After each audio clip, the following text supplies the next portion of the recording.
అమ్మాయిలు మాత్రం ఖచ్చితంగా ఈ వీడియో చివరి వరకు చూసి మీ అభిప్రాయం ఏంటో చెప్పండి. గృహహింస లాంటి విషయాల్లో కేవలం ఆడవాళ్ళు మాత్రమే కాదు, మగవాళ్ళు కూడా బలవుతున్నారని నిరూపించడానికి ఇది మరొక ఉదాహరణ. ప్రశాంతమైతి బయటపెట్టిన నిజాలు వింటే అసలు చట్టం ఎవరికి అండగా ఉంటుందో అని ఆలోచించాల్సిందే.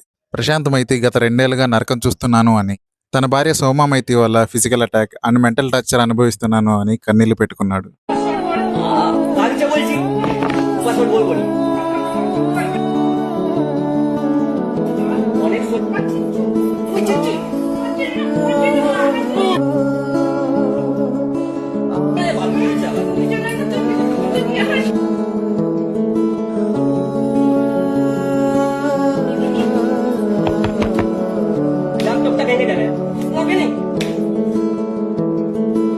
పైగా కేవలం తననే కాదు, తన తల్లిని కూడా హస్బెండ్ అండ్ ఫ్యామిలీ వేధిస్తున్నారని, అబద్ధపు ఆరోపణలు చేస్తూ తన జీవితాన్ని నాశనం చేస్తుంది అని తన ఆవేదన వ్యక్తం చేశాడు.